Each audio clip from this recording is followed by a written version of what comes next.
Sous les ors du palais présidentiel, il a tout d'un nouveau tsar.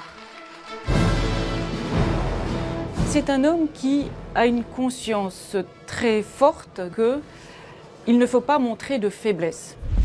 À presque 70 ans, Vladimir Poutine, ses 22 ans de pouvoir et une main de fer, prêt à tout pour préserver l'influence de la Russie, quitte à déclencher un conflit mondial aux portes de l'Europe. Il ne lâche pas. Une fois qu'il a une idée, il va jusqu'au bout. On est dans un climat de guerre froide peut-être encore plus dangereux que ce qu'il a été du temps de l'URSS. De son milieu populaire à son fauteuil de président de l'une des plus grandes puissances mondiales, qui est ce stratège qui menace aujourd'hui le continent européen? Vladimir Poutine voit le jour le 7 octobre 1952 à Saint-Pétersbourg, dans une famille ouvrière modeste. Le jeune homme n'aime pas l'école et préfère de loin les sports de combat. C'est un garçon assez turbulent jusqu'à ce qu'il rencontre le judo. Ça a forgé son caractère. Effectivement, le judo, ça consiste à utiliser la force de l'adversaire pour le maîtriser. Et c'est ce qu'il fait en permanence aujourd'hui en tant que chef d'État. Fan de romans d'espionnage, il entre dès ses 22 ans au KGB, le service de renseignement de l'Union soviétique. Il est affecté en Allemagne de l'Est. Il fait de la coopération, il se fait passer pour traducteur. C'est en quelque sorte un officier lambda. Mais en 1989, c'est la chute du mur de Berlin. Vladimir Poutine rentre en Russie et s'engage en politique auprès du maire de Saint-Pétersbourg. C'est là qu'il va vivre l'événement le plus marquant de sa vie, la fin de l'Union soviétique. En pleine ascension de sa carrière professionnelle, c'est un choc terrible. Comme 300 millions de personnes, du jour au lendemain, il se retrouve apatride. Pendant 70 ans, l'URSS est une superpuissance mondiale dont l'influence s'étend de l'Europe à l'Asie. En 91, l'Empire s'effondre, un quart de son territoire disparaît avec la moitié de sa population. Tout l'environnement politique, économique s'effondre du jour au lendemain. Dans les années qui suivent, la Russie accumule les difficultés économiques. Le chômage et la pauvreté explosent.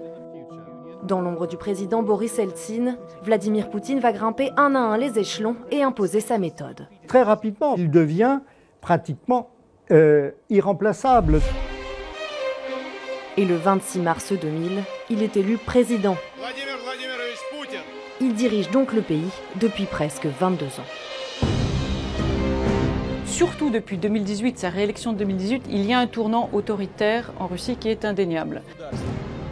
Une autorité que Vladimir Poutine n'hésite pas à faire valoir sur ses voisins, et en particulier sur un vaste pays de 45 millions d'habitants. L'Ukraine, c'est l'enjeu central. Pour l'élection présidentielle ukrainienne de 2004, Poutine soutient la candidature du conservateur Viktor Yanukovych face au pro-européen Viktor Yushchenko. Ce dernier l'emporte, mais n'imagine pas que sa vie ne tient qu'à un fil. Il y a eu une tentative d'empoisonnement qui était consécutive à un dîner avec le chef des services de renseignement ukrainiens. C'est possible que ce soit des autorités russes, pas forcément Poutine, mais rien n'est à exclure. Lors du scrutin en 2010, c'est le candidat pro-russe qui s'impose. Dès le début de son mandat, Yanukovych promet de coopérer avec l'Union européenne. Mais sous la pression du Kremlin, il va petit à petit tourner le dos à l'Europe.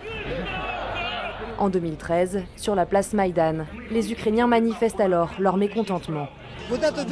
On est dans la rue aujourd'hui car on veut que nos enfants et nos petits-enfants puissent vivre sous les lois européennes, où il n'y a pas de corruption, où les gens sont protégés.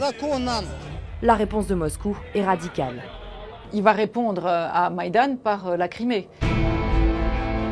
La Russie annexe la très stratégique péninsule de Crimée, en totale violation du droit international. Mais Vladimir Poutine dément toute volonté de déstabilisation dans la région. Nous souhaitons que l'Ukraine retrouve la paix, la sérénité et que soient créées les conditions de sortie de crise du pays. Pourtant, un mois plus tard, il soutient la guerre déclenchée par les séparatistes pro-russes du Donbass à l'Est. En 8 ans, plus de 10 000 soldats y ont perdu la vie. Aujourd'hui, avec l'invasion des troupes russes en Ukraine, Poutine franchit un cap dans sa stratégie armée sans que personne n'en connaisse les limites.